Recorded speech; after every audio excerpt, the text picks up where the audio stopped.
Bismillahirrahmanirrahim. Yang selanjutnya adalah PSAK 30, yaitu akuntansi sewa. Adalah suatu standar akuntansi keuangan yang mengatur tentang perlakuan akuntansi untuk transaksi sewa.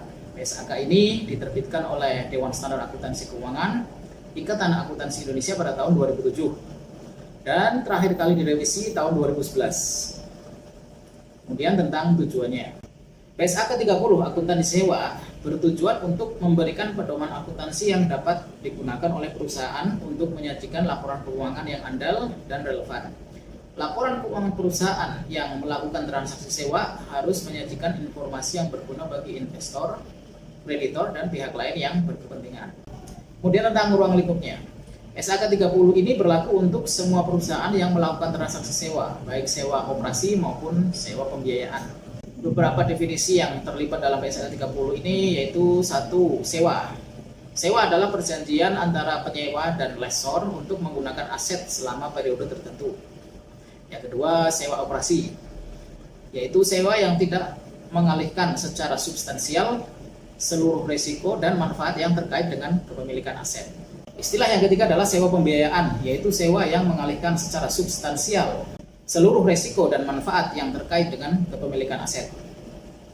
Yang keempat, penyewa, yaitu pihak yang menyewa aset dari lessor. Dan yang kelima, lessor adalah pihak yang menyewakan aset kepada penyewa. Kemudian tentang pengakuan dan pengukuran. PSAK 30 ini mengatur tentang pengakuan dan pengukuran sewa operasi dan sewa pembiayaan. Pada sewa operasi, penyewa mengakui bahwa sewa sebagai beban sewa secara berkala selama masa sewa. Beban sewa ini dihitung dengan menggunakan metode garis lurus atau metode garis taksi.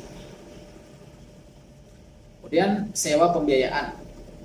Pada sewa pembiayaan, penyewa mengakui aset, hak guna, dan liabilitas sewa dan liabilitas sewa pembiayaan pada tanggal awal sewa.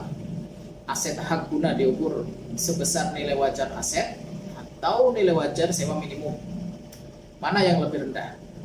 Liabilitas sewa pembiayaan diukur sebesar nilai wajar sewa minimum. Dan tentang pengungkapan. PSAK 30 ini mengatur tentang pengungkapan informasi tentang sewa operasi dan sewa pembiayaan.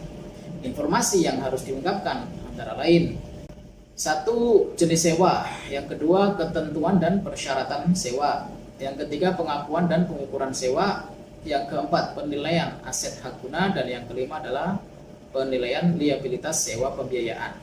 Kemudian perbedaan PSAK 30 dan PSAK 73.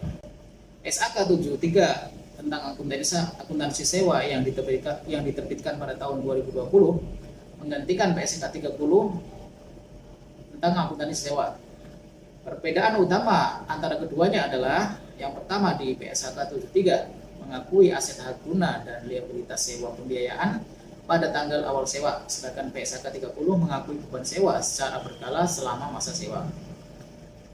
Yang kedua, PSAK 73 menggunakan nilai wajar aset atau nilai wajar sewa minimum, di mana pilih mana yang lebih rendah untuk mengukur aset hak guna, sedangkan PSAK 30 menggunakan nilai wajar sewa minimum untuk mengukur aset hak guna.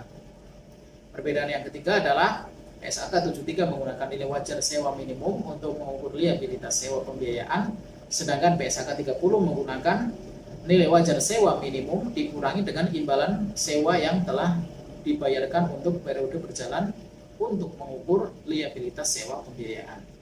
Kemudian pengaruh PSAK 73. PSAK 73 ini memiliki pengaruh yang signifikan terhadap laporan keuangan perusahaan yang melakukan transaksi sewa.